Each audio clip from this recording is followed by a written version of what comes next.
أعوذ بالله من الشيطان الرجيم بسم الله الرحمن الرحيم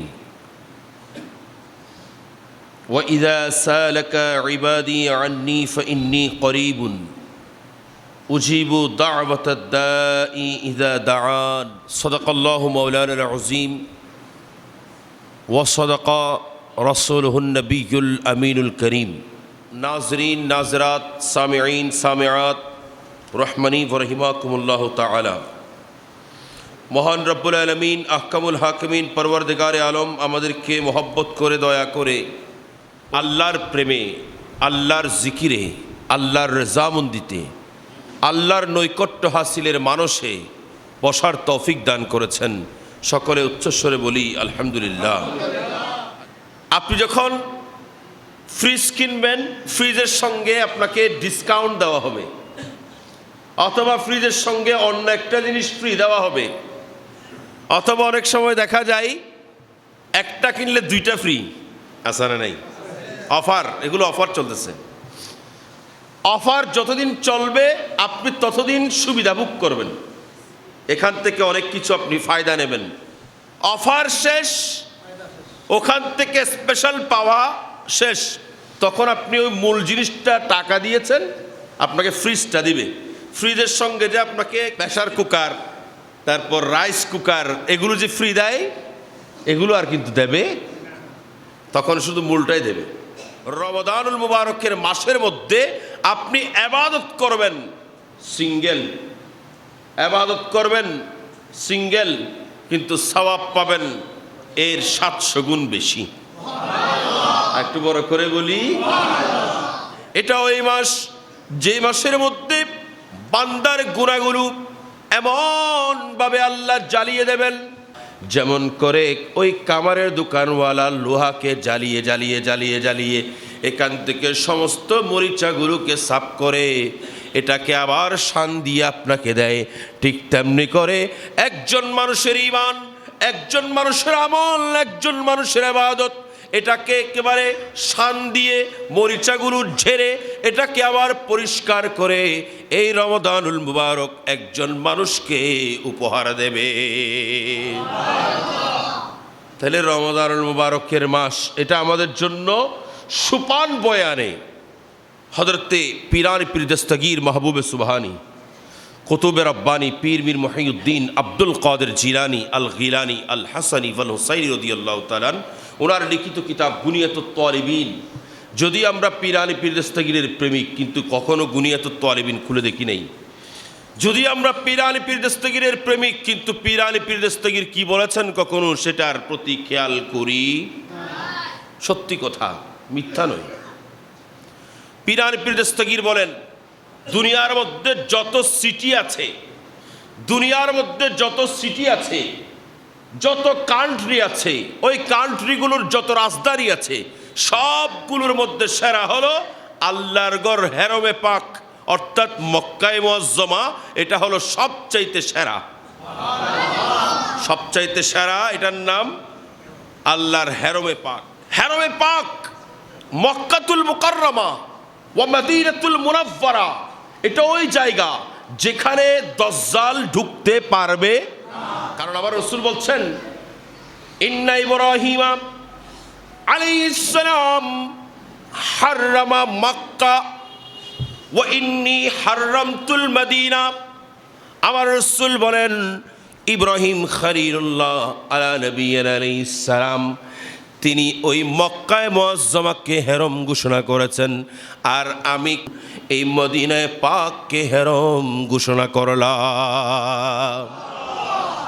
শুধু তাই নয়, ইন্নাল ঈমানা লা ইয়ারিজু ইলাল মদিনা, ঈমান যাদের ভেতরে আছেন তারা প্রত্যেকেই মদিনার দিকে দৌড়াবেন। যখন সব দিক থেকে দাজ্জাল এসে আক্রমণ শুরু করবেন, মানুষের ঈমান নিয়ে যখন টানাটানি শুরু করবেন, মানুষ তখন কি করবেন? আমার কমলিওয়ালা নবী বলেন, লা ইয়ারিজু ইলাল মদিনা কামা তারিজুল হাইয়াতা ইলা জুহুরিহা। যেমন করে একজন সাপ যখন মানুষ তাড়া করেন, যখন মানুষ আক্রমণ করেন, মানুষ যখন গাছপালা কাটা শুরু করেন, মানুষ যখন বনবাদারি কেটে সাফ করে ফেলেন, ঠিক তখন ওই সাপ যেমন তার গর্ত খুঁজে তার গর্তের মধ্যে প্রবেশ করে, ঠিক তেমনিভাবে ঈমানদারের ঈমান যখন টানাটানি শুরু করবেন, যখন ঈমানদারের ঈমান নিয়ে কারাকারি শুরু করবেন, তখন ঈমানদার আর এদিক সেদিক দেখবেন না, ঈমানদার দৌড়ে গিয়ে মদিনা শরীফে প্রবেশ করবেন। একটু বড় করে বলেন না। তাহলে ঈমানের রাজধানী কোথায়? মদিনা। বলেন না কোথায়? আরো বড় করে বলুন। দাজ্জাল এসে যখন আক্রমণ করবেন, তখন মানুষের ঈমান দৌড় দিবেন মদিনার দিকে। আর মদিনার দিকে যখন যাবেন, দাজ্জাল আর প্রবেশ করতে। ঠিক তেমনিভাবে মাহে রমজান দিয়েছেন এই রোজাদারের অন্তরকে কয়েদ করার জন্য। সুবহানাল্লাহ।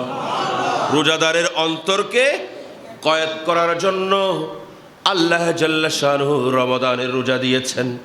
এই রমাদানুল মুবারকের রোজা যখন বান্দা রাখলো, এই বান্দার অন্তরের মধ্যে শয়তান প্রবেশ করতে পারে না, কারণ আল্লাহ শয়তানকে রমাদান মাসে বেঁধে রেখেছেন।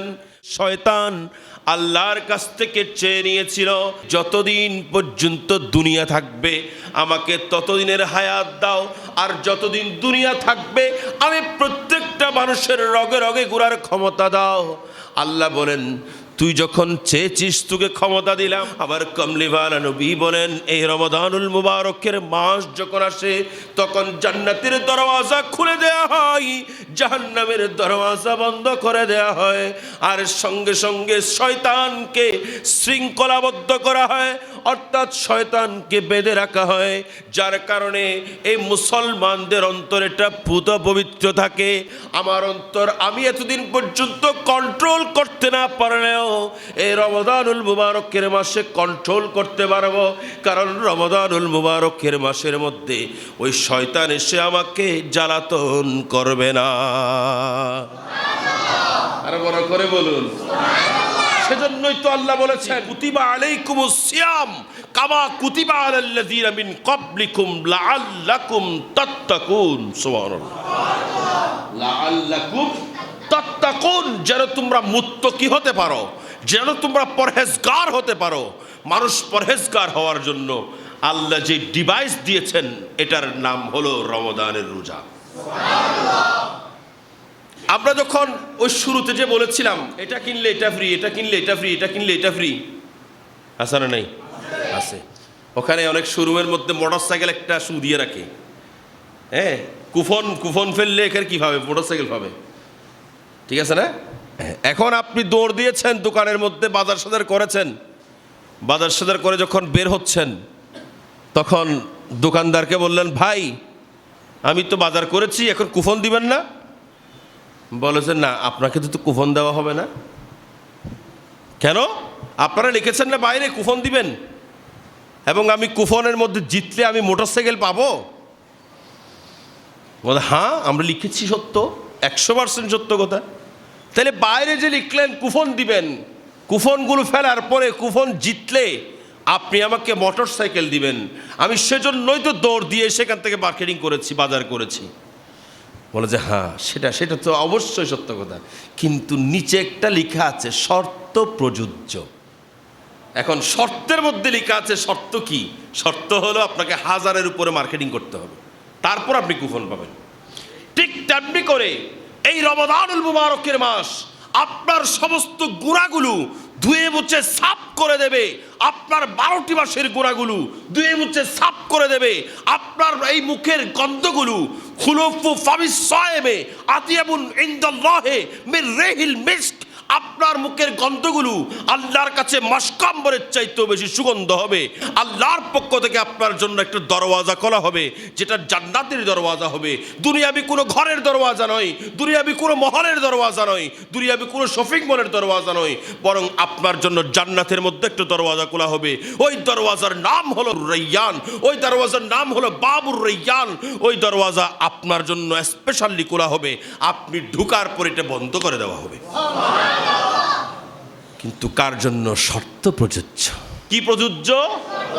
শর্ত প্রযোজ্য। এখন প্রশ্ন হলো, হুজুর শর্তটা কি? শর্ত এটা হচ্ছে সবচেয়ে গুরুত্বপূর্ণ বিষয়। রোজা রেখেছেন, সকাল থেকে সন্ধ্যা পর্যন্ত রোজা রেখেছেন, আপনি রোজা রেখে ক্লান্ত হয়ে গেছেন, আপনি হাঁপাচ্ছেন, সামনে পানি আছে, মুখে দেন? কথা বলেন না, মুখে দেন? পাশে কেউ নাই, কোনো বন্ধু নাই, পাশে কোনো ভাই নাই, পাশে কোনো আত্মীয় নাই, পাশে কোনো স্বজন নাই যারা দেখবেন। আপনি চাইলে আপনার ঘরের কোনায় গিয়ে বসে খাই ফেলতে পারতেন পানি, কিন্তু মুখে দেন? কথা বলেন, মুখে দেন কেন? যেহেতু আল্লাহ আমাকে দেখিয়েছে। কথা বলেন না?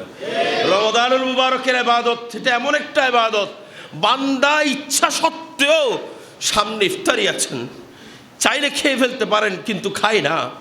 হাতের মধ্যে পানি আছেন, পানির বোতল নিয়ে আসছেন বাইরে থেকে, অথচ সেটা পান করে না। ঠিক না ঠিক? অনেক সুস্বাদু খাবার হাতে করে নিয়ে আসছেন, সেই কখন থেকে বহন করছেন, দুপুর থেকে, অথচ সেটা মুখে দেয় না। আমার ভাইয়েরা মনে রাখবেন, রমাদানুল মুবারক এটা একটা এমন একটা স্পেশাল সময় যখন মানুষের অন্তর এটা কাবু হয়ে যায়, যার কারণে এগুলো পান করে না। সবাই চিন্তা করেন, আল্লাহ আমাকে দেখতে পাচ্ছে। তো বড় করে বলেন না, আল্লাহ আমাকে দেখতে পাচ্ছেন, সেটা মানুষের অন্তরে কাজ করে। কিন্তু শর্ত প্রযোজ্য মানে আপনি খান নাই, আপনি পান করেন নাই, খান নাই, সব আল্লাহর ভয়ে। কিন্তু আপনি যখন রমাদানুল মুবারকের মধ্যে রোজা রেখেছেন, আমার কমলিওয়ালা নবী হুজুর পুরনুর শাফিঈ ইয়াউমিন নুশুর সাল্লাল্লাহু, সবাই বলি সাল্লাল্লাহু আলাইহি ওয়াসাল্লাম এলান করতে লাগলেন, মান লাম ইয়াদা কাওলা যুরে ওয়াল আমালা বিহি ফালাইসা লিল্লাহি হাজাতুন ফি আন ইয়াদাউ তুআমুহু ওয়া শারাবুহু। যেই ব্যক্তি রমাদানুল মুবারকের রোজা রাখছে, কি রাখছে? রোজা রেখেছেন, আমি আল্লাহর ভয়ে পান করে নেই, আমি আল্লাহর ভয়ে খাই নাই, আমি আল্লাহর ভয়ে সে কোনো প্রকার এমন কিছু করে নাই যেটার কারণে তার রোজা ভঙ্গ হয়ে যাবে। কিন্তু ওই ব্যক্তি যদি তার জবান দিয়ে গালি দেয়, ওই ব্যক্তি যদি তার জবান দিয়ে ফাহেশা কথা বলে, ওই ব্যক্তি যদি তার জবান দিয়ে গীবত করেন, চুগলি করেন, তাহলে তার এই রোজার আমি আল্লাহর কাছে কোনো দরকার নাই। বড় করে বলেন কোন ব্যক্তি? যে ব্যক্তি গালি দেবেন। আছে না নেই? রমাদানুল মুবারকের মাস, আমাদের গালির মাত্রা আরো বেড়ে যায়। ঠিক না ঠিক? হয়তো মাথা গরম গিয়ে দিই ভাই, আপনার মাথা গরম হয়ে গেলেও আপনি গালি দিতে পারবেন না, কারণ এটা আপনার এক্সাম চলতেছেন, আপনার জন্য পরীক্ষা, আপনি পরীক্ষায় পাশ করতে হবে, নয়তো এই রোজার কোনো দাম। বড় করে বলেন, এই রোজার কোনো নাম নাই। শর্ত প্রযোজ্য। 1 নম্বর শর্ত কি? বড় করে বলেন কি? গালি দেওয়া।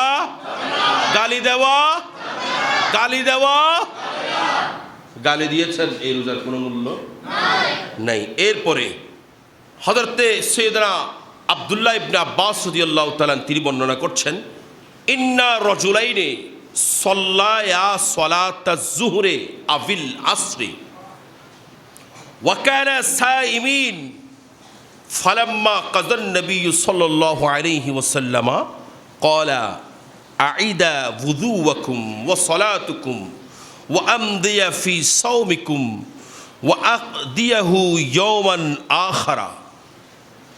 আমার রাসূলের দুজন সাহাবী জুহুরের কিংবা আসরের নামাজ আদায় করছেন যখন তারা রোজা অবস্থায়।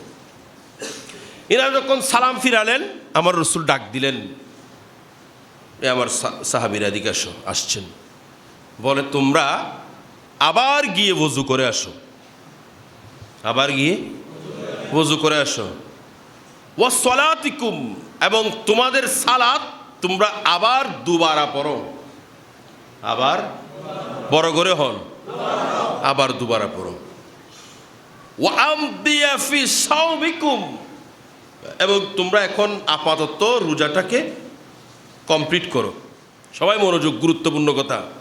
ওয়া আকদিয়াহু ইয়াওমান আখারা, এবং আরেকদিন এটার কজা করে দিও। ইনারা ওযু করলেন, আবার ওযু করে নামাজ পড়লেন, নামাজ পড়ে ইনারা এবার রসুলের দরবারে এসেছেন, রসুলের সামনে এসেছেন, ইয়া রাসূলুল্লাহ, কি কারণে আমরা এই কাজটা করলাম, আপনি আমাদেরকে কেন এই কাজটা করালেন এটা আমাদের জানতে হবে, কারণ নাইলে আমরা এখান থেকে শুধরাতে পারবো না। আল্লাহ রসুল হুজুর নূর সাল্লাল্লাহু আলাইহি ওয়াসাল্লাম এলান করতে লাগলেন, আকতাবতুম ফুলানান, আকতাবতুম ফুলানান, আমি তোমাদেরকে আবারও ওযু করতে বলেছি, তোমাদের ওযু ভেঙে গেছে। কেন? কারণ তোমরা অমুক ব্যক্তির গীবত করেছো। তারপর ওয়া সলাতিকুম, তোমাকে আবার নামাজ পড়তে বলেছি, কারণ তোমার সালাত নষ্ট হয়ে গেছে। কেন? কারণ তোমার ওযু হয় নাই, সালাত কোত্থেকে থাকবে? ওযু যেহেতু ভেঙে গেছে, তাইলে বোঝা যায় কোনো ব্যক্তির বিরুদ্ধে যদি গীবত করে নামাজ, অনেক মানুষ আছেন ঘর থেকে জুমার দিন ওযু বানায় বের হইছে, মসজিদে আসবেন, ওযু বানায় আস্তে আস্তে আরেকজনের গীবত করে ফেলছেন, তাইলে মনে করবেন আপনার কিন্তু ওযু গেছে গা, ওযু চলে গেছে, আপনার মনে রাখতে হবে সেটা। আবার আপনার নামাজ যেহেতু ওযু নাই, নামাজও তুলতে, নামাজও বরবাদ। এরপরে আপনি যদি রোজা অবস্থায় থাকেন, যদি কোনো রোজাদার এত কষ্ট করে সকাল থেকে সন্ধ্যা রোজা রেখেছেন, কিন্তু জবান দিয়ে হরাহাম তো নাই, কিস্ত হয়তো যে আরেকজনের গীবত শুরু করে দিই। গীবত যখন করেছেন, এই গীবতের কারণে আপনার কমপ্লিট এই কষ্টের রোজা এটা নষ্ট হয়ে গেছে, কষ্টের রোজা নষ্ট হয়ে গেছে। অনেকে আবার আছেন রোজা রেখেছেন, রোজা রেখে সময়টা পাস করবেন কিভাবে? কি মারত দে তাসকেলা আসানা নাই, বড় গরি হন আসানা নাই, তাসকেলা খেলতেছেন রোজা রেখে। আপনার দরকার ছিল রোজা রেখে কোরআন শরীফ পড়ার, আপনি খেলতে গেছেন তাস। জুয়ো আসানা নাই, জুয়া খেলা, তাস খেলা, তারপর কি খেলা আগুন হয়ে ছক্কা খেলা, ক্যালামবুট খেলা। আপনি রোজা রেখেছেন, এগুলো নিয়ে চলতেছে, বেড ধরতেছেন এখানে 10 টিয়া 5 টিয়া 2 টিয়া ন, বুট বাড়ালয়, বুট বাড়া 20 টিয়ার দূর বুট বাড়ালয়, 20 টিয়ার দূর বুট বাড়ালয়, টক্কর মারের আধা ফ্যান ফিন্দি রোজাও একটি আধা ফ্যানও ফিন্দি, রোজাও একটি ছক্কা খেলা, ক্লামবুট খেলা খেলার হিন্দি মসজিদ আদান চলেন, মসজিদুর হনহবর। মনে রাখবেন, আপনি রোজা রাখা, নামাজ পড়া সহজ, রোজা রাখা কঠিন, কারণ রোজাটাকে ধরে রাখতে হবে আপনার। রোজাটা এত সহজে আপনি এমনি, আল্লাহ বলতেছেন যে ব্যক্তি রোজা রাখলো সেই ব্যক্তির পুরস্কার আমি আল্লাহ নিজ হাতে দান করব, আমি আল্লাহ নিজেই দান করব। যে ব্যক্তি রোজা রেখেছেন আমি আল্লাহ নিজেই দান করব। ওয়া আনা আজজি বিহি ওয়া আনা উজজা বিহা, শুধু আমি আল্লাহ নিজে দান করব তা নয়, বরং আমি আল্লাহ নিজেই ওই রোজাদারের জন্য পুরস্কার হয়ে যাব। আল্লাহ নিজে হয়ে যাবেন রোজাদারের জন্য। কাদের জন্য? যারা তাস মারে তাদের জন্য, ছক্কা মারলি তাদের জন্য, কালামবুট মারলি তাদের জন্য, দাবা মারার জন্য। তাহলে কি জন্য? আপনি আপনার রোজাকে আগে পবিত্র করতে হবে। আমাদেরকে ওই শর্ত প্রযোজ্য কি আছে রে শর্ত, আপনি যদি শর্ত পূরণ করেছেন আপনি এই নিয়ামতগুলো পাবেন। শর্ত পূরণ করার জন্য আল্লাহ আমাদেরকে তৌফিক দান করুক, রোজাকে পবিত্র রাখার আল্লাহ তৌফিক দান করুক।